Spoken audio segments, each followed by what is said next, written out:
Right, it's Tom and Finn again. Shall I get Finn to... Do you just want to move? Just go like that. And we can sit together and they can see it. Hello. I'm Tom and this is Finn, and we're reading chapters 23 and 24 of D-Day Dog today, because this week we're going to do 2 chapters a day, which means we'll be finished by the end of the week, which will be probably a relief for you, Finn, won't it? Because you've been very patient. Anyway, so chapter 23. For the next 20 minutes, the driver said nothing to Jack as he guided the large double-decker coach through the country lanes and between tight fields bordered with hedgerows that Jack could not see through. So, talk to me. What's your problem? The driver finally said. Jack wasn't going to reply, but he was bored and he wanted another argument with the driver. He quite liked it that the driver was letting him be cross, even rude. He never normally got to talk to adults like that. What? Jack asked, trying to sound like he wasn't interested in what the driver was saying. What do you mean you don't care? The driver said. You don't care about learning about the war? It's stupid, that's all, Jack said. What's stupid? The driver asked. War, Jack answered. Is it? Yes. Every war, the driver said. Every soldier? Yes, Jack said. Have you always been a pacifist? The driver asked. A what? A pacifist, someone who's against war, the driver told him. No, Jack muttered. So what brought it on? Jack turned to the driver. I found stuff out, he said. What stuff? Stuff about the war, D-Day and Syria. It's stupid. Go on, the driver said. Jack paused. He thought about Courtiel throwing Glenn out of the plane and gritted his teeth, feeling angry again. Why did people want to make him stop thinking that war was stupid? Why were they always trying to make him feel like he was wrong? They used animals, Jack snapped. Dogs, horses, even pigeons. People can choose to go and fight in a war, but dogs don't get to choose if they're thrown out of planes by people, do they? But the animals helped, the driver insisted. Without them, we might not have won the war. The animals died, Jack said, most of them. So did the men, the driver said. I don't care about the men, Jack said. They could choose to go, but Glenn didn't. He didn't want to jump. He was cowering under a bench. Emile Courtiel threw him out of the plane anyway. That's not fair. Courtiel can die if he wants to, but why should Glenn? Glenn, the driver was smiling. Tell me about Glenn and Emile. And what about children being killed in war? Jack carried on his rant. What about Syria? Is that all right? The driver dropped the coach down a gear. Jack watched his arms power the wheel round as the bus took a steep turn left uphill. Well, the driver said, Syria, that's different, but D-Day was okay. The Second World War was okay. Millions of people died. Most of them were bombed or gas and stuff like that, Jack ranted. I know that. But you still think it's good, Jack said. No, the driver said. I think it's terrible. Of course it's terrible. It's the worst of things, but can I ask you a question? The bus was slowing down as the driver took a left now, into a huge car park surrounded by squared-off hedges and grass banks that looked like they'd been mown that morning.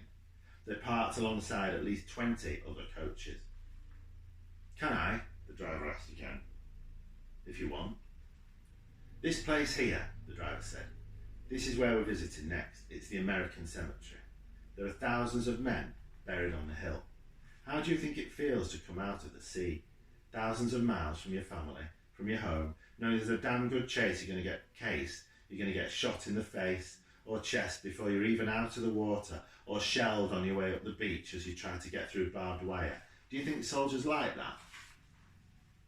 They must do, Jack said. They do it, don't they?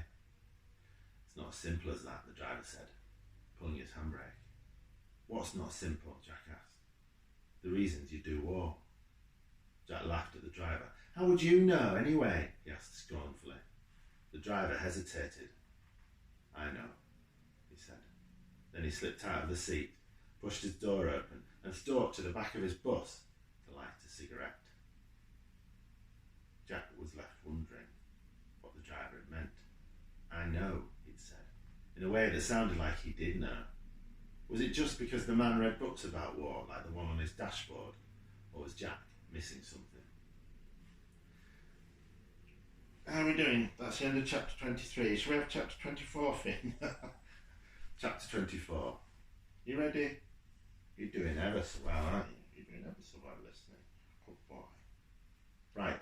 Chapter 24. Mr. Salah emerged from behind Jack's the driver's seat and asked Jack to join others on the top deck. Jack followed, though he'd already made his mind up about the American cemetery. As you know, Mr. Salah began, we're about to visit the Normandy American Cemetery. This is where nearly 9,400 US soldiers are buried. Most of them died on Omaha Beach, where we played earlier. Silence.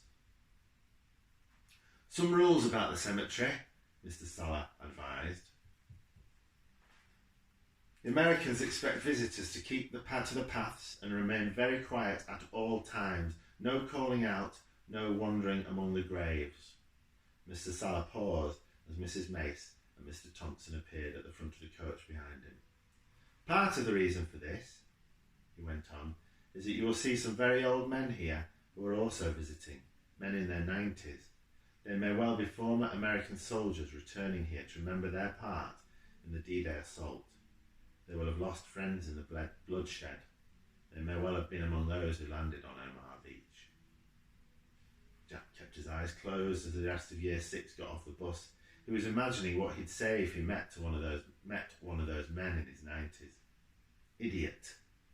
Would he say that? No, of course he wouldn't. But what would he be thinking?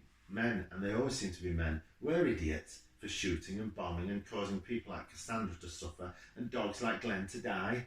Men like Dad who thought it was funny to want to go to another country and kill people and play video games about it with their sons. Jack didn't want to walk around a stupid cemetery pretending to feel sad about those men. Jack watched Lucas join Cassandra to walk to the cemetery. He tried to catch his friend's eye, but Lucas was only looking at Miss Carn. Jack. It was Mrs. Mace. Come on, Jack, she said. Jack shook his head. I'm not coming, he said. So that's the end of chapter 24. I think we've got 8 chapters left.